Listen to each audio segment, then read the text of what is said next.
Hey gang, happy Valentine's Day. Hope you enjoy these. Let's get it on. The Date by Wild89. I went on a Tinder date a couple of years ago, and everything started out relatively normal. We met at a nice downtown restaurant for dinner, and she was even prettier in person, and the conversation was flowing. However, it didn't take long for me to realize she was a super private person. For example, she wouldn't even tell me her last name, where she worked, or say anything about her family. She made it clear that she was protecting herself, and honestly, I don't blame her. I shrugged it off, and the date continued.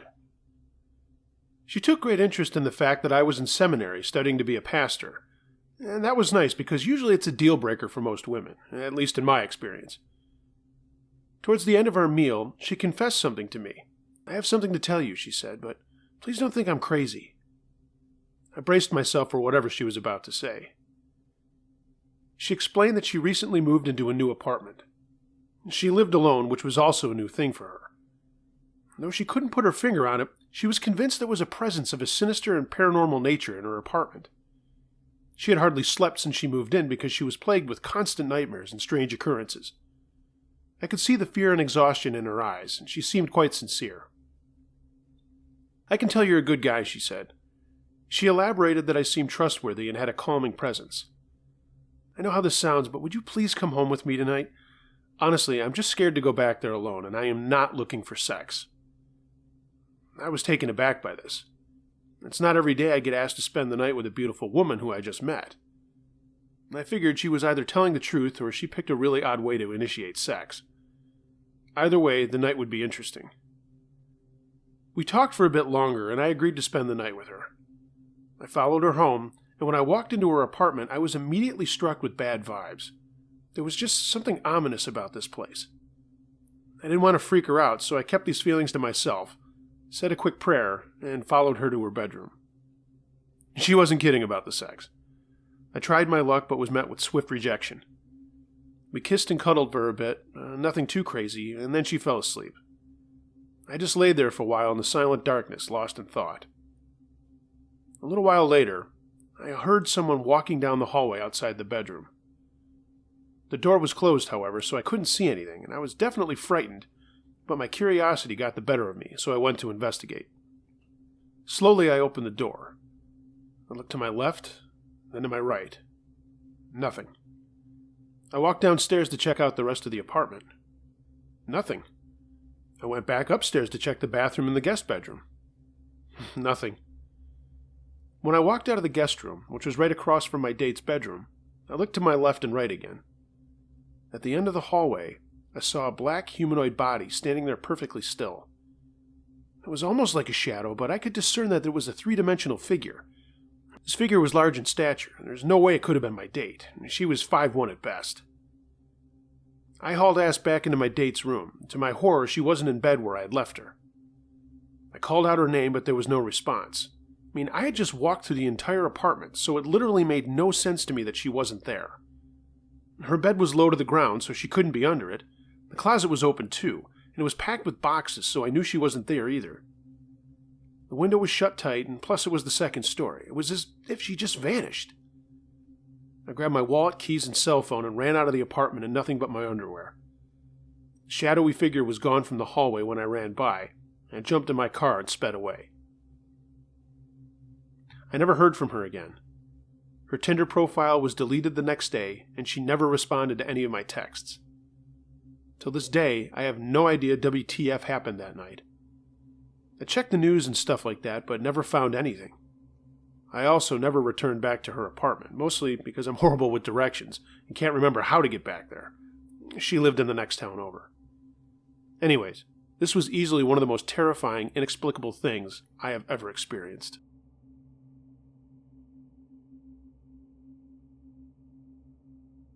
The Loser at the Car Wash, submitted by 39 Aliases. First off, I'm a female in her late 20s, living in a decent-sized town outside of Sacramento, California.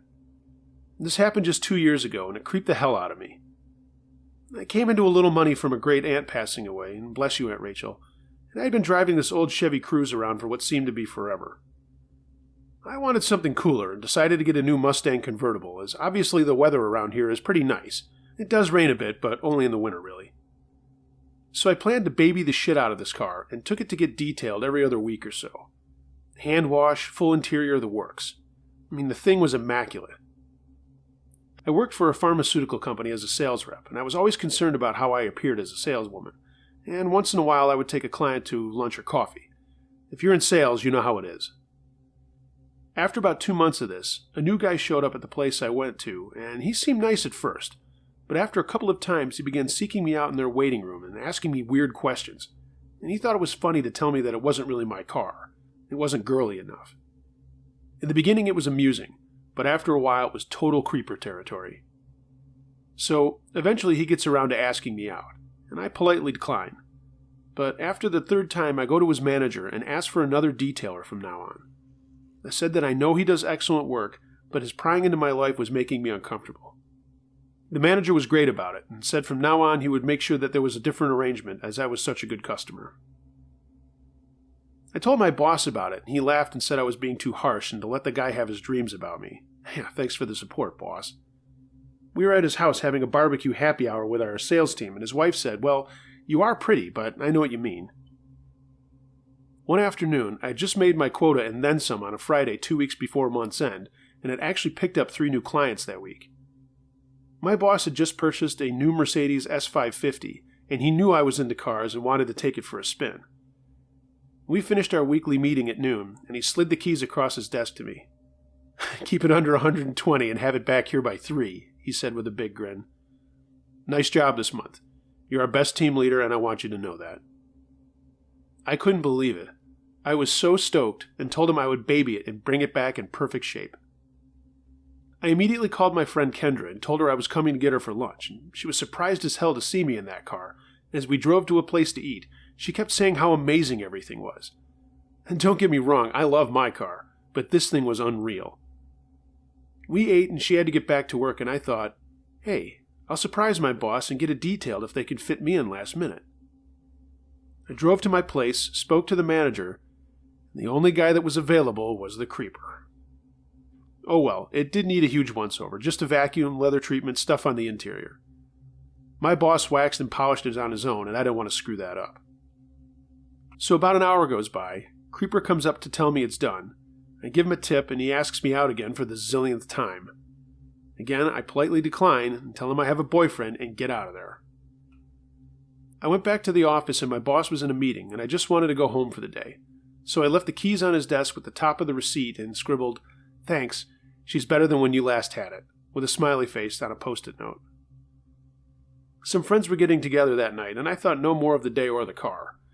I was having a great weekend until my phone went off on Sunday morning. It was my boss. He had a little story to tell me. Saturday night, he was hanging out with his family and brother-in-law in his backyard by their pool when everyone went inside except for the two of them. They were talking in hushed tones about my boss's surprise birthday party he was going to throw for his wife, when they heard some rustling coming from the back part of the fence and some hedges. They stopped talking and saw a guy, totally naked, hop over the fence and crouch down at the edge of the yard looking at the house. My boss and his brother-in-law didn't move as they watched the person come up closer to the house. He got to the edge of the pool, they both jumped up and tackled the guy. Guess who? The creeper from the detail place. So after a quick thrashing and calling of the police, he got hauled away. He confessed to the police that he came across the car's paper registration in the glove box, didn't bother to look at the name, and thought that this was my address. Needless to say, we were all able to laugh about it as no one got hurt, and I never saw that creep again. Sorry, this isn't really a crazy relationship story, but I hope you share it anyway.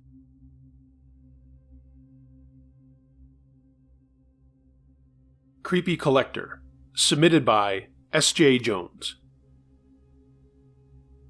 After I graduated from high school, I started dating a guy that had gone to the same school. We hit it off nicely after first having fun and hanging out, and the usual couple stuff. But only after dating him for a few weeks, he bought a ring and actually proposed to me. What girl wouldn't like a nice new ring, but it seemed really off. It didn't take long after that for him to start drama with me, and instead of just breaking it off, I had caught him once fooling around with a mutual friend of ours in his room.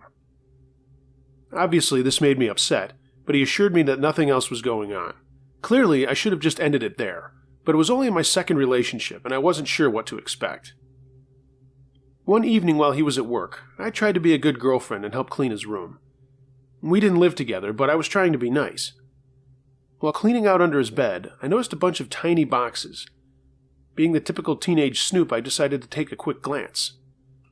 To my great surprise, these tiny boxes each had pictures of his exes in them. I quickly put these away and noped out of there as fast as I could. After this experience, we both became distant and eventually broke up. I just made sure to get my pictures back, so he wouldn't turn them into part of his Bluebeard like Creepfest. The Wrong Guy, submitted by Eerie Thing.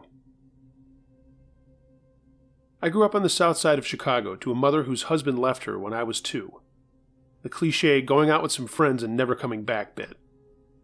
Last I heard, he was somewhere out in Oregon, but I couldn't care less. He left and never once reached out to my mom, let alone me. Anyway, growing up was pretty rough.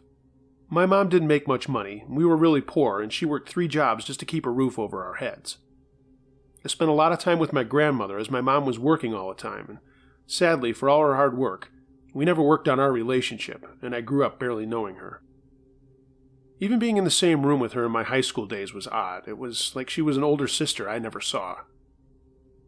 I did well in school and got a job at a popular convenience store chain in my neighborhood and busted my ass there every minute I wasn't in school. I became an assistant manager the summer after I graduated, and I was saving everything that I had. I just wanted out of Chicago. I found a manager job available in Austin, Texas a year later, and I called my boss to see if he could talk to HR and maybe he'd give me a shot down there. I'd been recognized a couple of times for my work, and when I applied, the right recommendations were made, and the company said I was hired. It took me a couple of days to get all my stuff together, and I said goodbye to my grandmother and that I'd be back to visit soon. I let my mom know what I was doing, and she just nodded, hugged me, and told me to call when I got there. She knew it was time for me to give something else a shot, despite just being 20. For anyone thinking I was an idiot for just going, I had a friend I'll call Ann who was living there and was going to let me crash with her until I got my own place. We had grown up together, and her family moved there when we were sophomores. She bartended at a couple of bars down there, and that's how I met Glenn. Not his real name, just like all the other stories you read, I guess. Glenn was also a bartender, but he was also a musician. He played bass in a couple of bands around town and also helped other guys out with their bands. He was really cute, and I thought he was nice when Ann introduced us. I got into my work as the new store manager and put my heart into it, wanting to see if I could move up even farther, as I didn't want to go to college, but knew I could advance without a college degree with this company. One night, I was at one of Ann's bars and Glenn was playing. His band was good, and I thought he was really sexy playing. I mean, he had the long hair, the tight jeans, the whole rock and roll look. After a set, he came over to get a beer and said hi to me, and if I liked the band. I told him I did, and he said to stick around after the show. We hit it off that night and quickly became an item. And after a couple of months of dating, he asked me to move in as I was still at Ann's. I said yes, and he helped me bring my things over. Everything was great.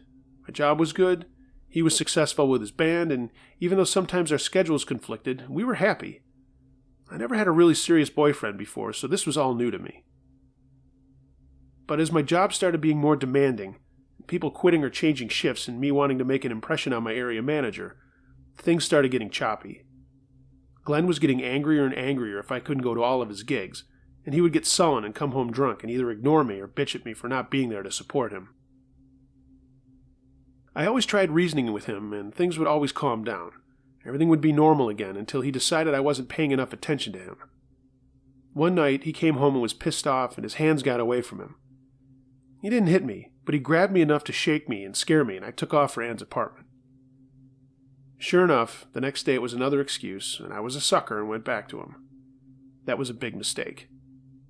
A couple of weeks later, he had a gig where there was going to be a record rep in the audience, and he was very excited, and so was I. But the day of the show, a worker at my store quit, and the assistant manager's mom got sick. I ended up having to work a double, and didn't get home until 8 at night, having worked 14 straight hours. I was dog-tired. Glenn hadn't left the apartment yet, and when I told him I needed to sit this one out, he went crazy. He was yelling at me about how important this was, and I yelled back that I hadn't sat down in nearly 6 hours. He said, "That's it," grabbed me and dragged me to our bedroom closet. He threw me in, jumped out, slammed the door, and locked it, saying if I wasn't going to his gig, then I wasn't doing anything. I screamed and hit the door, telling him to let me out, but I just heard him gathering his things and leaving. I kept hitting the door and screaming, but I finally just collapsed with exhaustion and fell to the floor crying. I was so tired, I just fell asleep.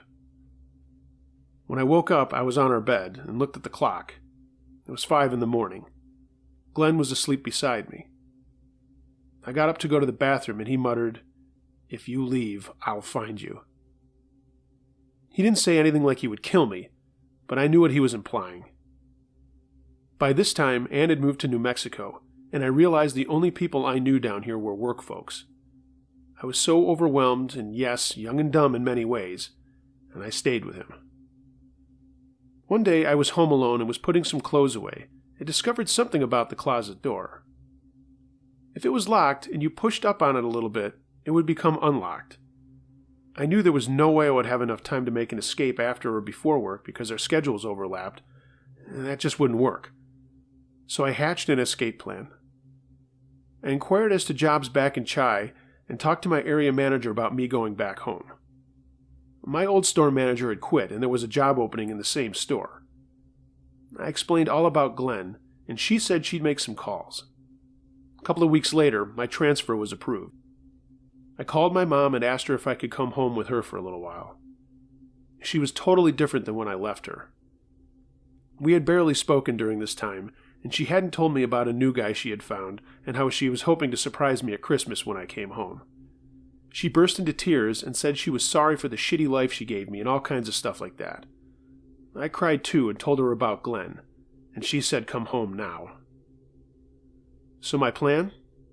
I began quietly boxing up my stuff slowly so as not to raise Glenn's attention. Then, on my last day at the store, and the day of another one of Glenn's big gigs, I faked having to work another double, told him I couldn't go, and predictable Glenn did exactly what I thought he would. He pushed me into the closet, and I faked being scared and angry, and yelled and fighting him all the way. He locked the door, and I kept up the big show of hitting the door and screaming, and then I heard him leave. I waited a half hour, did the trick with the door, and it worked. It opened right up, and I ran into the kitchen to get garbage bags. I ripped open drawers, throwing all of my clothes into the bags, and rushed to my car and just jammed everything I had into the trunk, the back seat, and the front seat. I was just trying to move as fast as I could. I got the hell out of there and called my mom and told her I was on my way to Chicago. She was happy and told me to drive safe and to keep calling her to update her where I was. I was planning on driving halfway through the night and was feeling so liberated.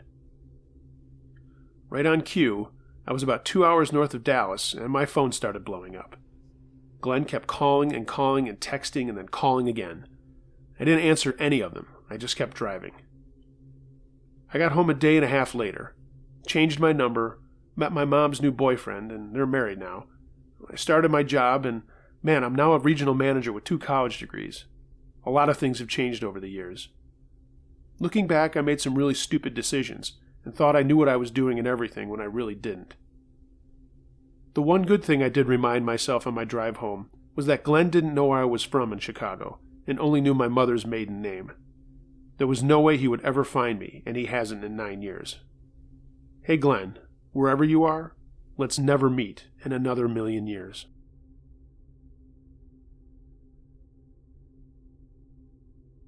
A Bad Breakup, submitted by Lexi's Midnight Runner. So around Valentine's Day of last year, I decided that my relationship with my boyfriend wasn't working out. We were both 17 and very into athletics at our school, but I was also in band, student council, honor society, and other things. He was a one-track mind football, basketball, baseball guy, and that's not his fault and it's not a bad thing. He just focused on that and not on me or anything else. I'll refer to him as Paul as I don't want to embarrass him.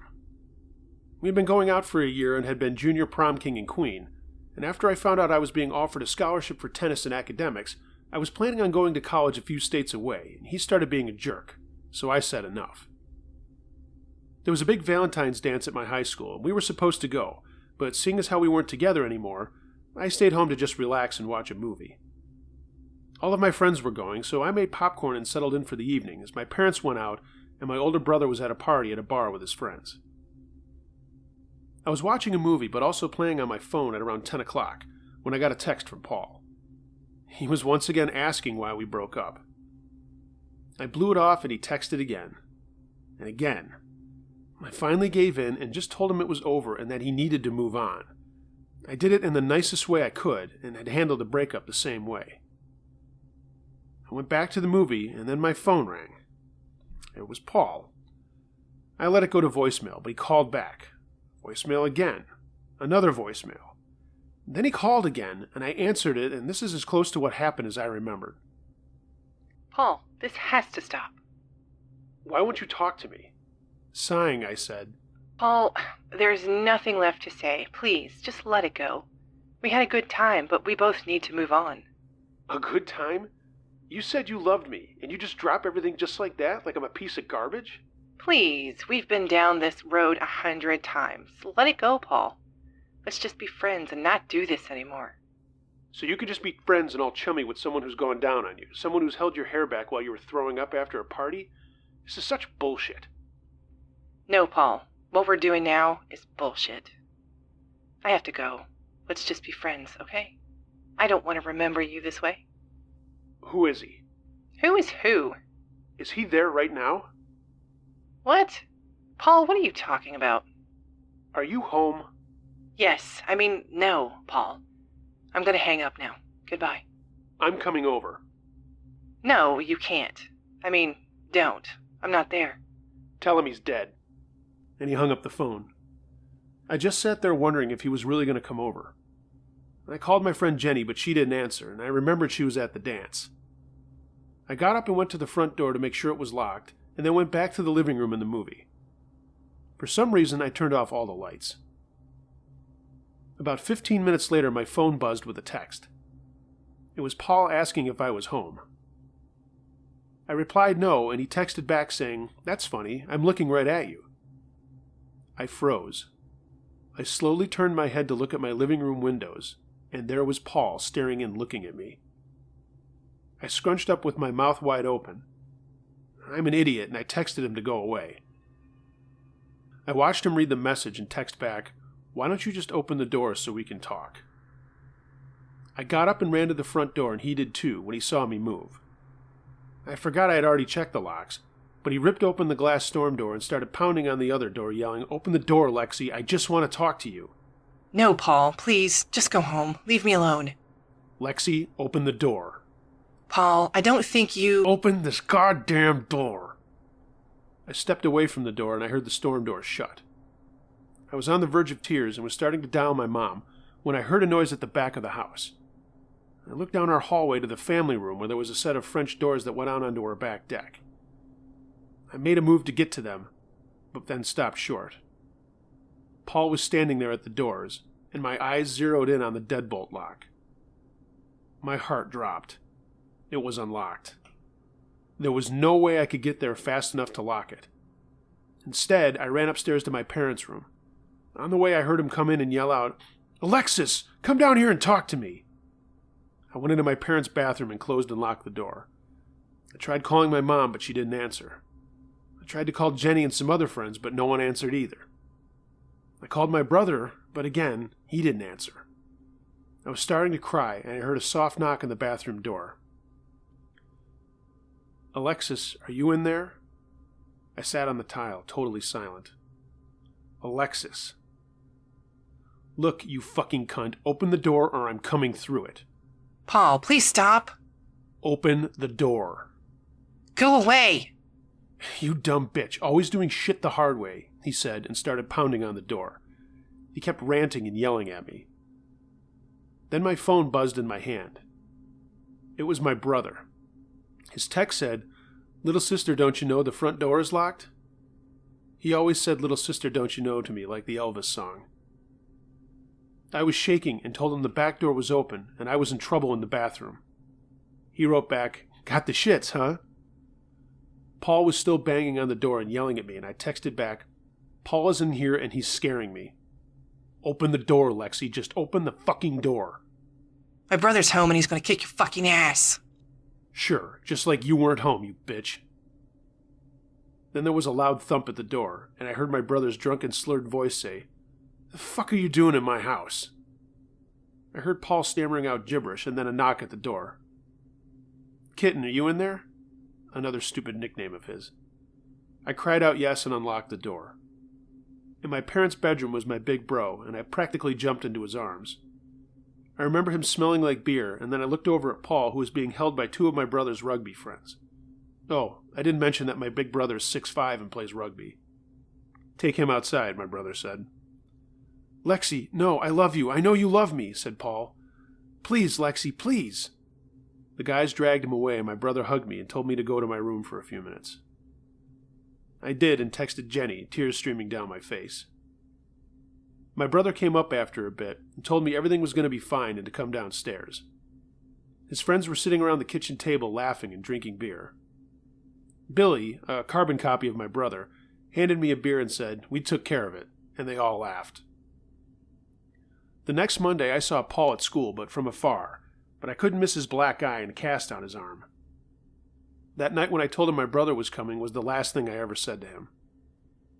P.S. My brother calls me Kitten because of that Bugs Bunny cartoon with the bulldog that loves the little kitty and puts her on his back. I don't know if you know what I'm talking about, but that's why. You don't have to put that in the story. Well, I did, because I know exactly the cartoon you're talking about. Thanks for submitting.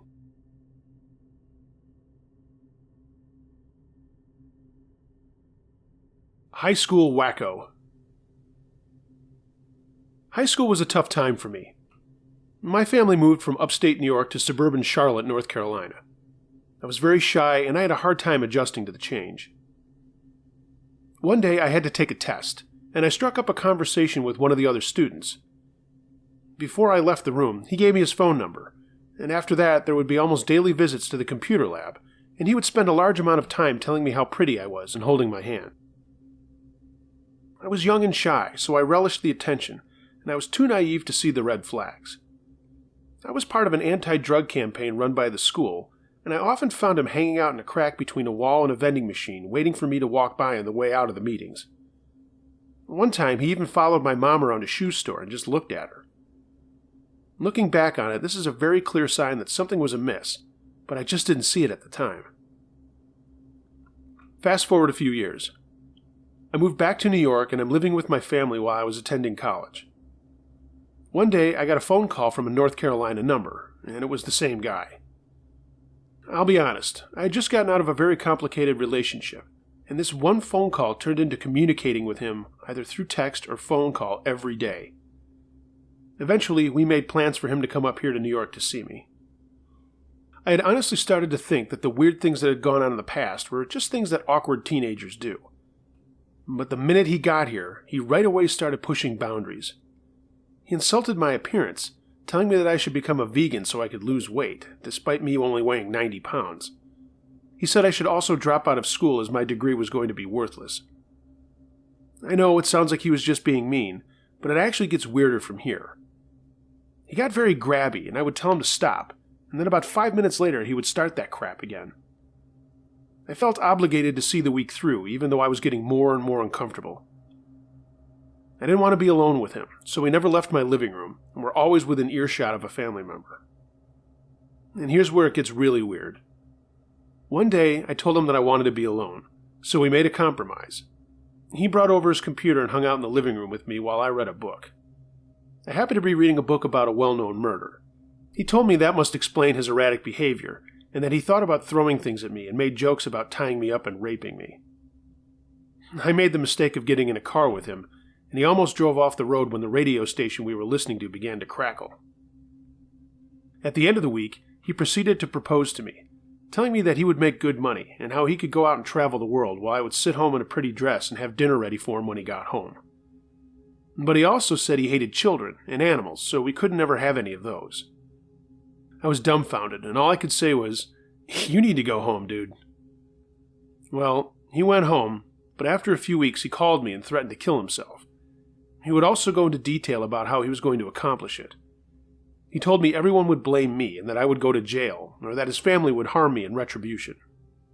Things quieted down for a while until one day he called me out of the blue and told me that he lost his job and was undergoing counseling because his boss felt threatened when he came at him with a sharp object. In case you're wondering, we no longer speak. He is on my block list. This might not be terrifying, but it's definitely one of the scariest things that has ever happened to me. Dude, if you listen to this and you put the pieces together, I want you to know that I hope you get the help you so desperately need. Who was Kate? Submitted by My Name Isn't Chris. I'm going to preface this by saying this is hard for me to talk about, and only my family and a couple of friends know about it. I don't give a flying fuck if no one believes this story, that doesn't matter. I lived it, and it still lives with me. I like your channel a lot, but this is the first and last thing you'll ever hear from me. When I was in my early 20s, I had broken up with my college girlfriend of nearly 5 years and found myself back on the dating scene. Obviously, it had been a while, and even though my friends tried to hook me up with other people they knew, or even we both knew, I was determined to find someone on my own, come hell or high water. I did the bar scene, but everyone knows how that goes. Mostly just one-nighters every once in a while. I want to point out right now that I wasn't just jumping right back into things. It had been nearly a year since I had been seeing anyone seriously. Finally, I bit the bullet and tried a dating site. I won't say which one. There were a few matches with people my age, and I did go on a few dates, but nothing really grabbed my attention. All the women were nice, just not really my style. I was talking to my friend, I'll call him Sam, about things over a beer at a bar we both went to a lot. He was getting married that fall, and this was springtime, and he kept telling me I could hook up with the bridesmaids I'd be walking with. I laughed and said, no, I really want to find a cool chick that was into what I was. Music, working out, etc. Dude, if you're not getting results, expand your age range, he said. Look, if I want to fuck a cougar, I can do that tonight, I replied. No, asshole, he said. Go up to 29 or 30 and see what you get if you're sick of 22-year-olds. I thought about it for a while, and we threw some darts, and talked about his bachelor party that was coming up, and then we went home. Back in my apartment, I stood looking at my computer and said, fuck it, what do I have to lose? I opened my dating profile at the website and changed my age preferences to 32, had another beer, and then went to bed. After work the next day, I went to the gym and then jogged back to my apartment, made dinner, and then looked to see if I had any matches. There were a lot more, and Sam was right. So I showered, grabbed a Mick Ultra, and looked over all the profiles. A lot seemed to be a good deal, but one jumped out at me in particular. It was a blonde 30-year-old woman. Before making a rash decision to reach out to her, I sat and asked myself if that was a bit too big of an age range. I mean, I was 24 and just starting my career. I was a copywriter, by the way, but I was trying to get myself into a freelance career as I was already sick of sitting in a cubicle all day. I threw caution to the wind and sent her a message. And just like that, Kate came into my life.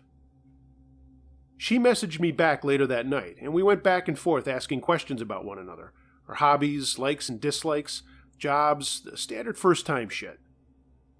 Something came up on her end and she had to take off, but asked to chat on the phone the next day rather than go back and forth on the computer. We exchanged numbers and said goodnight. I had another beer and called Sam and told him what was up. He told me to go for it after asking if she was hot or not. I laughed and said, yeah. He asked, hotter than Jackie? Jackie was a girl I dated before the last girlfriend, who was really pretty, but this Kate was way hotter. She's a part-time model, man, I told him. And I got the standard meathead, dude! And then I asked him to play racquetball that weekend. The next evening, I gathered my courage and called Kate. She answered and we talked for over an hour. More of the same banter as before. She was a corporate translator for a computer company in town and spoke fluent French and was also a part-time model for photographers in and around the city. I told her I knew a little French, and she switched over to it, and I started laughing with my stupid, incorrect responses.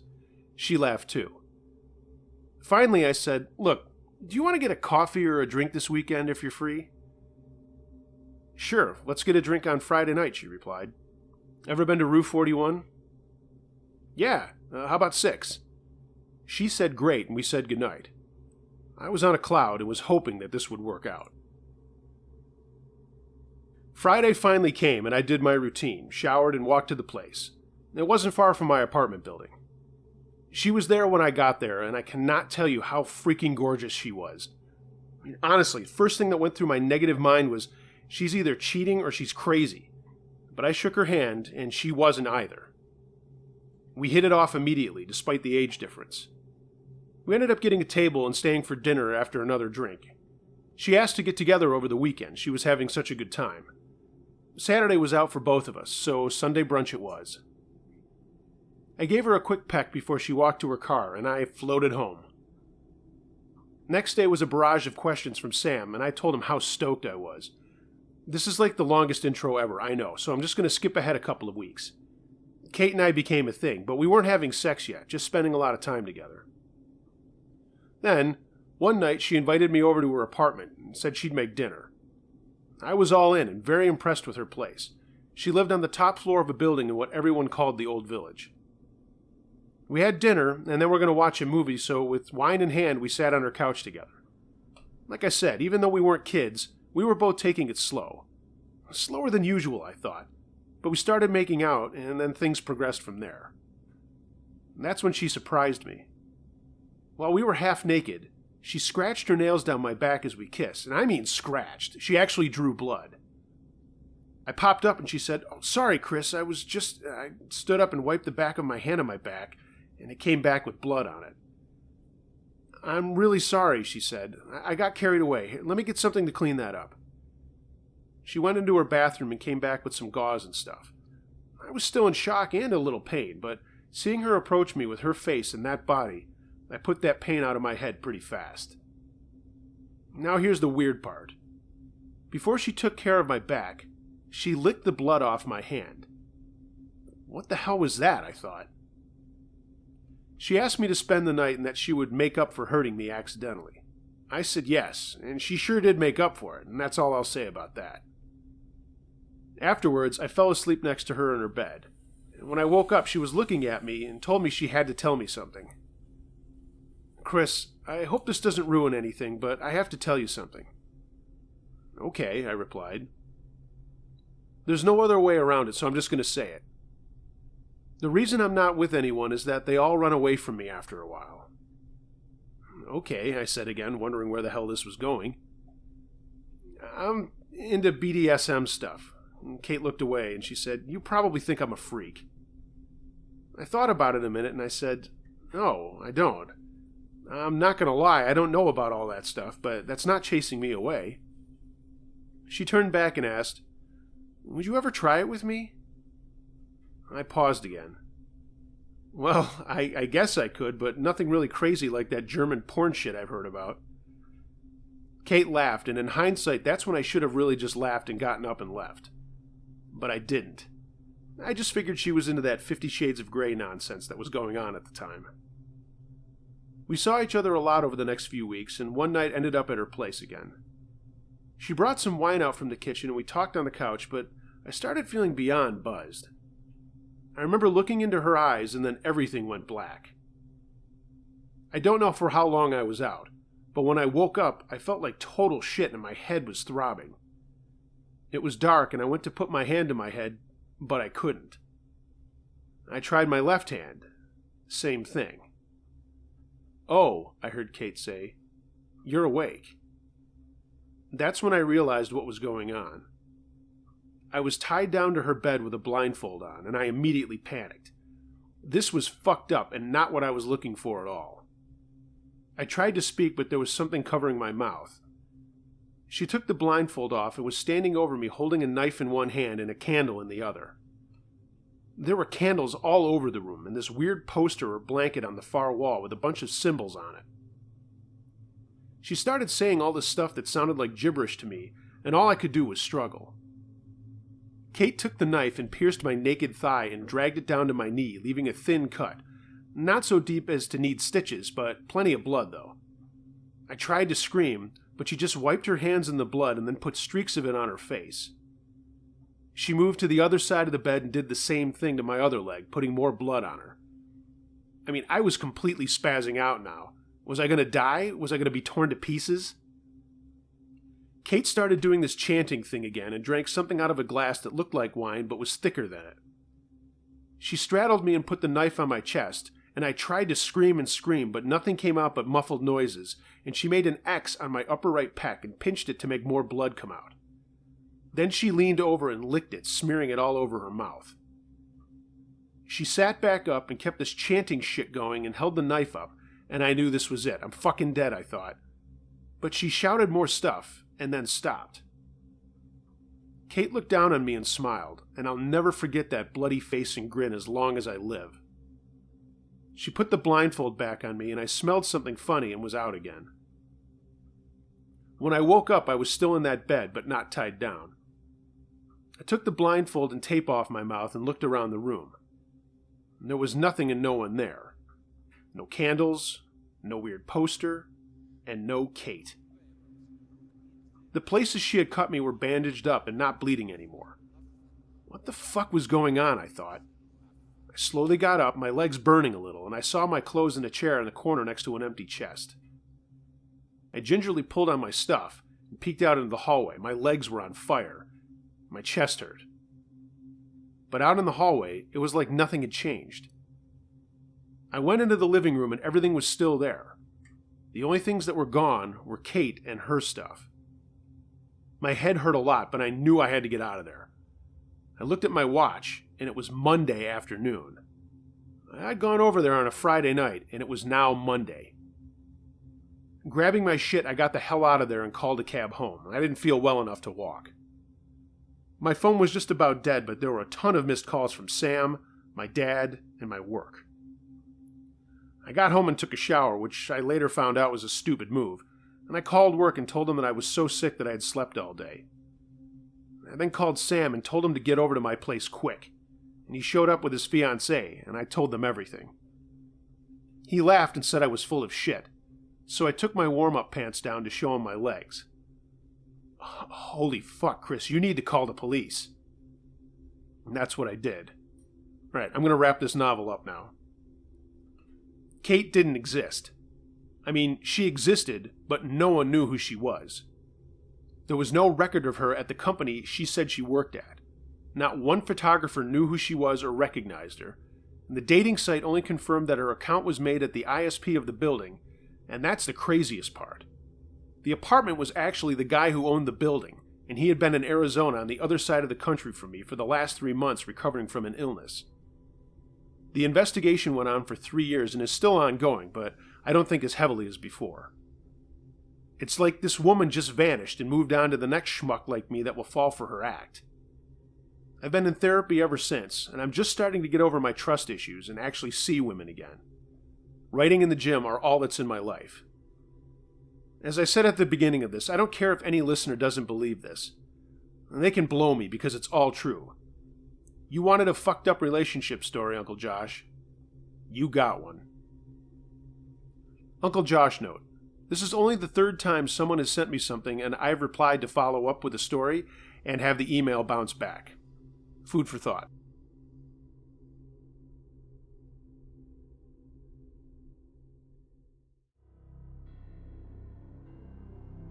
Thanks for listening, gang. And special thanks to Mahala for helping out on this one. It's nice to hear another voice once in a while, I think. If you haven't already, please like, share, and subscribe to this channel, and follow me on social media. All the links to Facebook, Instagram, and Twitter are below, as well as my Patreon page. I keep my stuff ad-free, so if you feel so inclined, leave me a tip there. Looking for some scary Home Alone home invasion stories if you have one, but feel free to send me any scary story you've got. I read them all. Send it to unclejoshtruescarystories@gmail.com. Be sure to check out my paranormal interview call-in show on Sunday nights, The Edge of the Unknown. It's live from 8 to 10 p.m. Eastern. theedgeoftheunknown.com. Hope you all have a great Valentine's Day, and I'll see you in the next episode. Until then, be wary of things that go bump in the night. It could be anything. A ghost, a monster, or the guy next door.